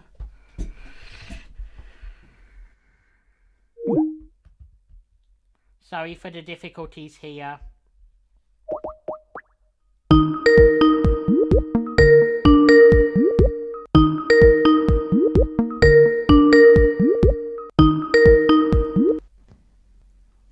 I think I figured it out. There we go, I can hear you now. Okay, cool. Let me see if I can route you through my earbuds so that way I don't hear you echoing over the speaker. Yeah, his eyes completely swollen shut. Oh, of course. Perfect. All right. It ain't worth it. Bail on seg. And we have lost Mike again.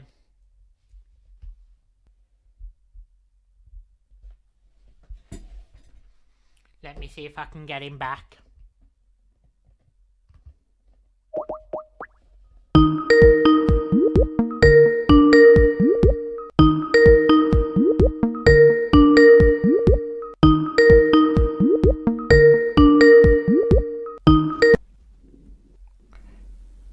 All right, one more time with feeling. Hello, hello. Hello. And we have the other white Mike joining us for a quick post show. I can probably go about 15 to 20 minutes with you, pal.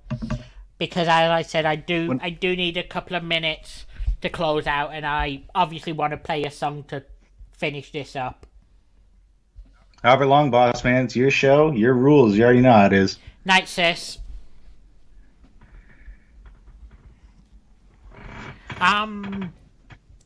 Definitely annoyed that the one fight on the main card I didn't cover was arguably fight of the night.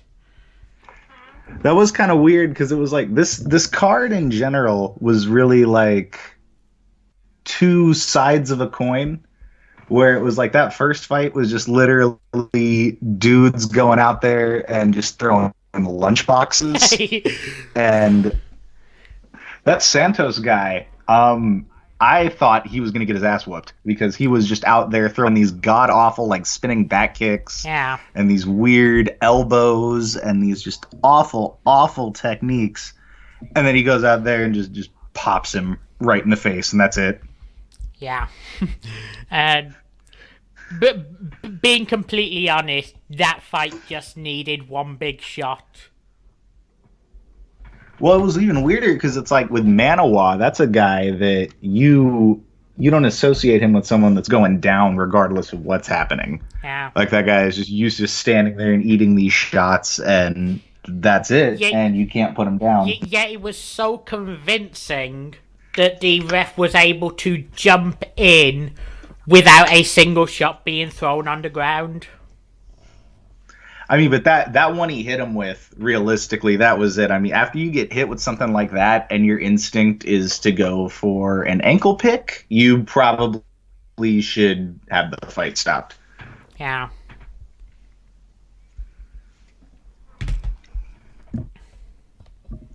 So you jumped in on the second fight, you said. What are your thoughts on the second fight? Because that one I was kind of having streaming issues. So this is where you get to vamp and I get to be enlightened by you. Well, the second fight between the two guys with surnames I cannot pronounce. Yeah, Hakeem Vander Woodruff, and the best way to remember the other guy's name is he has a very like 1980s reggae drum sample sounding last name. He is Kyle Buchniak. Buchniak, yeah, I would just Buchniak. I would just say Hakeem and Kyle during the entire fight. Yeah, that was kind of a weird fight. I kind of tuned out, but then my internet stopped working, so I also was kind of forced to tune out. That was a weird fight with a weird judging decision, split decision in favor of Hakeem, 30-27, 30-27 Hakeem, 29-28 Kyle, and needless to say, I didn't score it either 30-27 or 29-28. I had it 29-28 in favor of Hakeem, but yeah, that was a weird fight.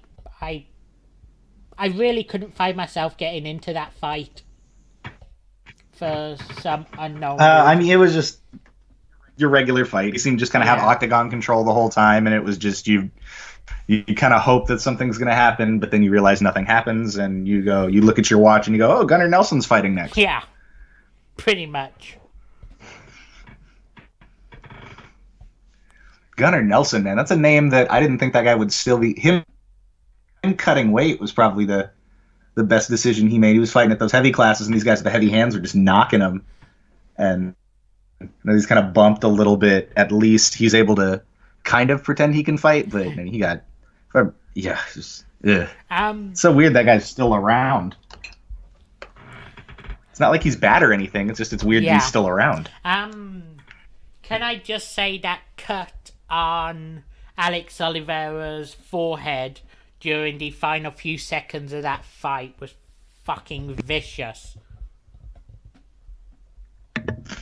Absolutely. That was insane. That was nuts. And my personal favorite part of that fight was when he had Gunnar Nelson had the body triangle on him, and Oliveira's response was to kind of get out of it, get him in backside, get him in a body mount again, and then just start slapping him in the face repeatedly before trying to go for an armbar. Yeah, and that going on for a solid 2 minutes at least. Oh, he slapped him in the face like 6 or 7 times, and it was just open hand, just 5 fingers to the face every time.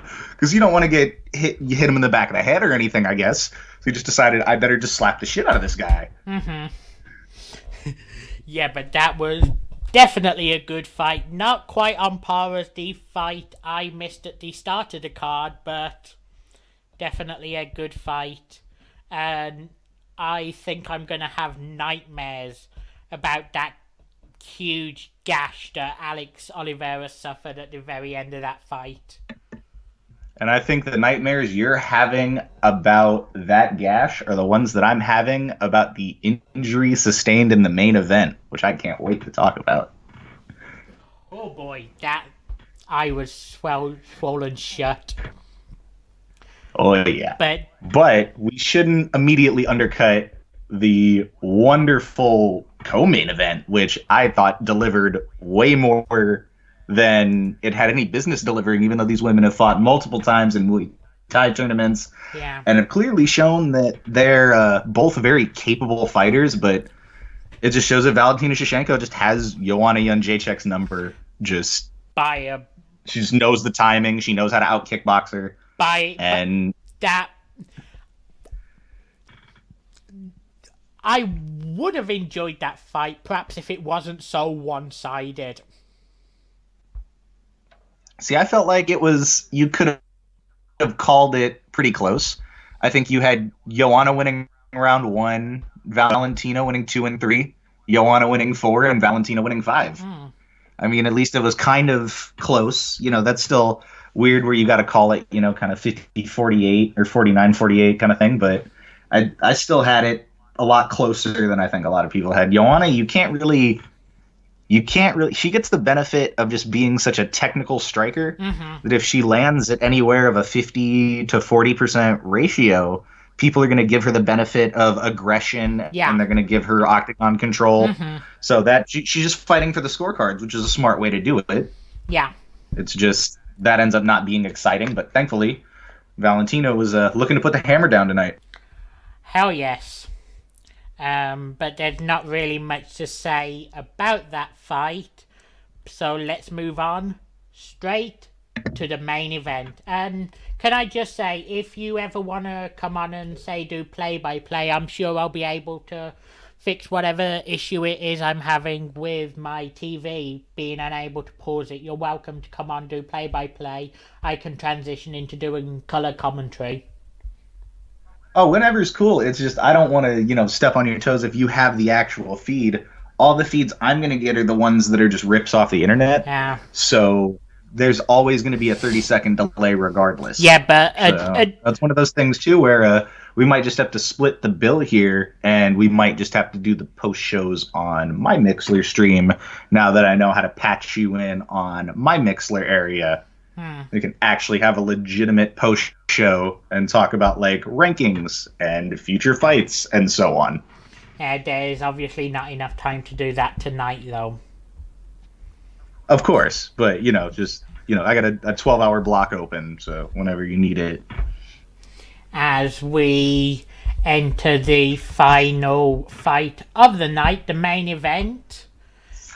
We have about 10 minutes to talk about this because, as I said, I do need a couple of minutes at the end of this alone just to get a couple of things out. But do you want to get us started on the main event? Sure, I'll go for it. What we had here was the opposite of the first fight, where these guys... in the first fight, we're throwing these lunchbox, these ridiculous strikes. The guy went literally for trouble in paradise in the first fight. This fight was two extremely talented, extremely technical martial artists, both in various types of striking and various types of grappling, really going against each other. And they both have the same amount of training. They both have the same amount of technical skill. So this is really out the window here. And this is who showed up with more cardio. This is who showed up with more moxie. This is who showed up with more strength.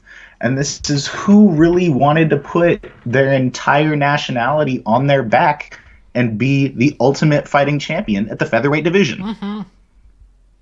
And that's what made this a great fight, on top of the fact that these dudes went out there and for 4 rounds put on a fucking show. I'm not sure about you. I had it 39-37 at the time of the stoppage in favor of Max Holloway. Oh, I did as well. That fourth round was just Joe Rogan even said it on commentary. It's just he said he pointed at the ground and he looked at Joe Rogan and he said, "This is it." And Joe Rogan looked at him, of course, cockeyed, and then Joe Rogan said it on commentary. He said, "Oh, he said that to me during the Aldo fight in the fourth round." And that was the round where he put Aldo like almost in a coma. So this guy knows what he's doing, and this guy is clearly the most talented featherweight in the division that isn't named Conor McGregor. And I think even 5 years later, after his loss to Conor McGregor, I think you could probably put the work on McGregor, and that would be a really good fight. I'd probably even argue that regardless of weight class, Holloway's one of the most talented fighters in the world. It's like him and Demetrius Johnson, right? Like, that's really the two guys, yeah. Man. Yeah, this main event, though, I couldn't believe just Holloway, the second he came out for that fourth round, it was just aggression. He looked like he wasn't even tired in the slightest. He was just sticking with these, like, Tekken 3 12-hit combos that have no business landing in MMA. It was just punch after punch after punch after punch until the guy's orbital bone almost popped out of his face. Yeah, that injury, while maybe not as unsightly as the gash to the head suffered by Alex Oliveira, is, I would definitely argue, probably more severe than the injury suffered by Alex Oliveira. I mean, it was enough where they just had to pull that fight. There was no way that he was going to walk around for 5 more minutes and he was going to be able to see anything on the right side of his face. And at that rate, I'm kind of for these refs now with these new. I know they didn't adapt the new rules in Toronto tonight, but the idea that these referees have a little more leadway now to kind of protect the fighters from themselves, I think it's kind of a good idea, as much as these dudes want to see these guys just beat the holy hell out of each other. I would like to, see them fight again, especially if they're in their athletic prime. So we should protect them from themselves so I can continue to watch them fight. I'm with you there 100%. But to say the left orbital bone of Ortega is shattered into a million pieces is probably an understatement. That I was swollen shut. And he went to the eyes wide shut party instead of the eyes wide open party at Creed. That was he was not expecting that. I'm definitely supportive of when doctors or the referee pulls fights. I'm a little hesitant and a little wary of when a fighter pulls themselves out, but I guess I could understand that. I'm kind of malaise on these guys pulling themselves or people pulling them or what have you. The problem I really have is when the coaches, I know it's coaching and I know that's what they're supposed to do, but when the fighter is going, "Nah, man, I'm done. Like my foot's broken. I'm toast." And the coach is going, "No, we'll just tape it up and put some ice on it and you'll go out there and you got him." And it's like, that's kind of more my problem. But I agree with you. That is definitely annoying.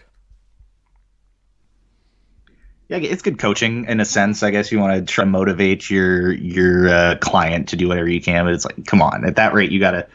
I don't understand why these guys don't look out for health in that sense, because it's like you only look at it as it's like you want to check now, and it's like, no, I don't want to check now. I want to check now, and then I want 6 checks later. Exactly. Protect my fighter. Exactly. Please. I think we got about 4 minutes left on this. I gotta jump in with just one topic here, not UFC related, but I feel like we'd be amiss if we didn't talk about it, being the people that we are. Did you hear about what happened to Big Cass? No, I did not. I Apparently, Big Cass was at a House of Hardcore show, Hmm. and he was on his way to the ring and had a seizure and collapsed. How? And, and I guess they took him off. I guess he's at the hospital now, and there's been an update on his medical status. Yeah. But yeah, he just ended up collapsing and having to get rushed off. I'm not entirely sure what happened there, but as that unfolds, I'm kind of intrigued by that. I don't think I've watched a single second of wrestling since the NWA anniversary show. Oh, that was a good show, though. Except for the audio issues, whoever was the audio producer on that show better have been fucking fired. That's probably the same guy that did the All In production. Fire the fool.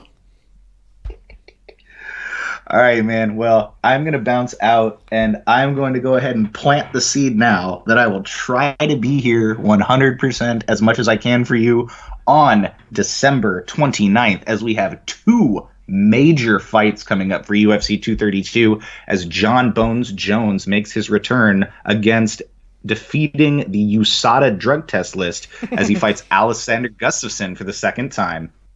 And we have the best mixed women's weight championship unification match that you wanted in 2013. We have Amanda Nunes versus Chris Cyborg.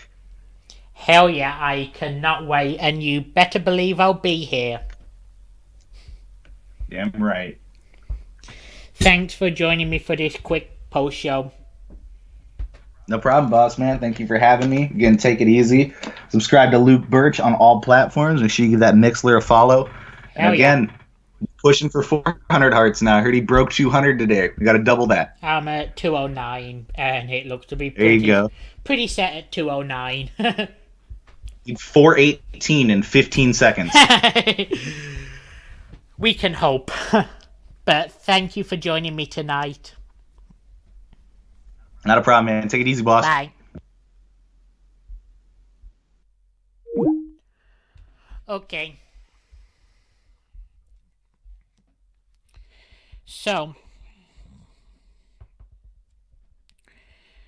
there's just one very quick thing that I want to talk about before I get off tonight.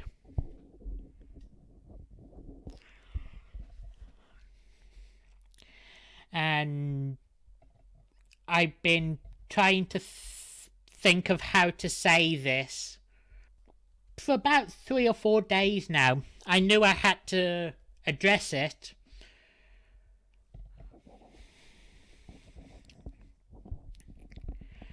But really... Oh, okay. Sorry if I'm having a bit of trouble here.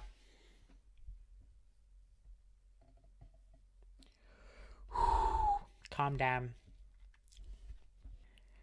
Really, the only way I can say this is that what once was imminent, it now begins. This is Luke Throathole Birch signing off. I thank you all for joining me tonight, and please enjoy the song to take us out. That what was imminent now begins.